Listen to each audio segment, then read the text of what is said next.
Greetings, and welcome to an introduction of illusionistic ceiling designs and artwork. In this video, we'll be focusing primarily on artwork from the ancient Roman period, spanning from the 13th to sometime in the 17th century. The term illusionistic was most commonly implemented for its properties of presenting artwork with a unique perspective, often advocating great depth and scale. Renaissance art was possibly the best period for the style during the European periods between the 13th to the 16th century.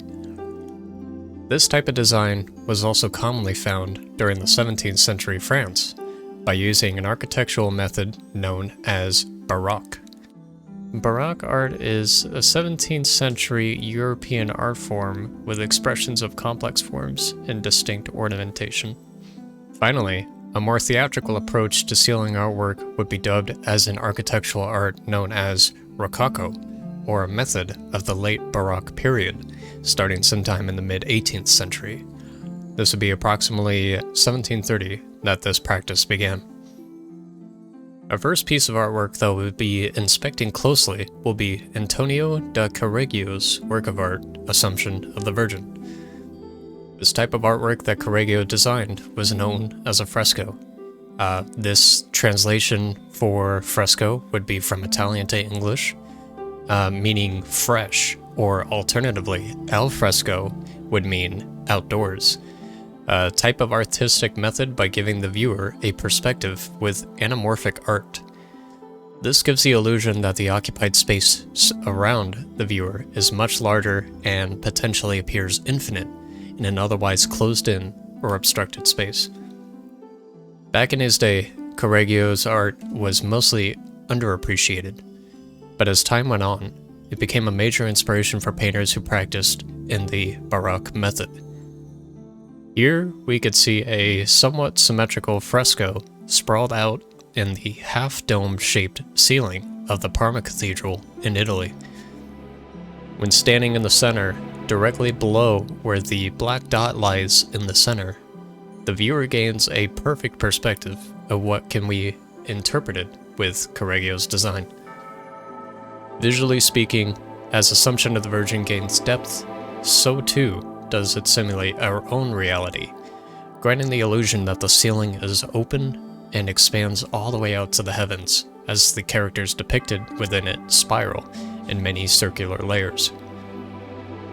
In the very center, at the top, we could see a beardless Jesus as he descends to meet his mother.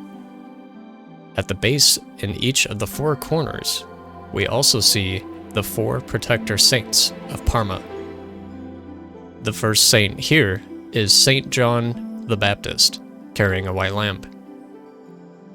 The second saint is Hilary of Poitiers, donning a yellow-robed mantle.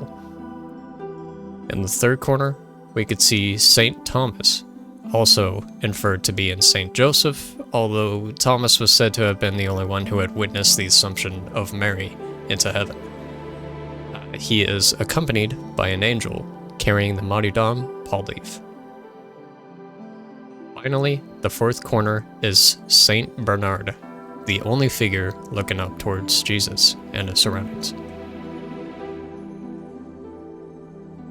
Our next subject will be taking a look at Triumph of the Name of Jesus by 17th century Italian artist Giovanni Battista Galli.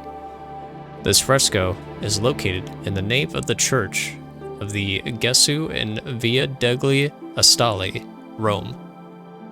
Also known as Tu Gesù. Gesù in Italian would mean Jesus. The Basilian Church displays some of the most impressive artwork of the 16th century.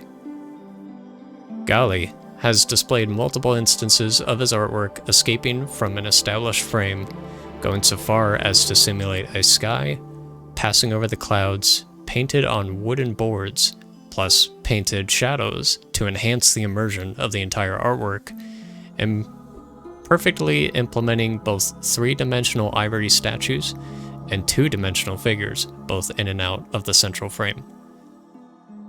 Triumph in the name of Jesus refers to an age which preceded to Gesu's construction.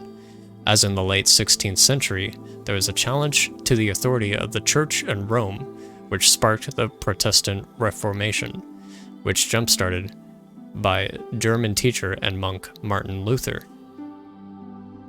Owing directly to structures of the Renaissance era, such as the crossing dome of Tu Gesu, and a callback to Trajan and Hadrian's Pantheon dome of 125 CE, there are elements of its design that accentuate its illusionistic properties, allowing incredibly complex and detailed paintings to take full effect in simulating true depth to the viewer.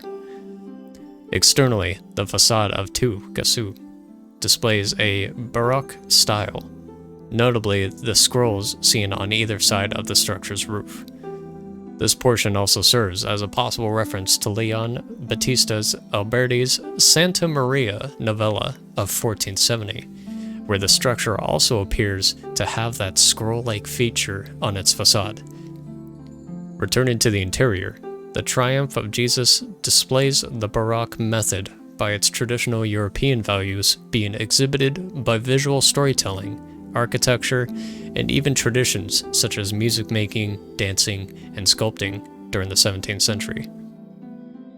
This concludes my brief analysis on illusionistic ceiling designs. I hope you enjoyed the video.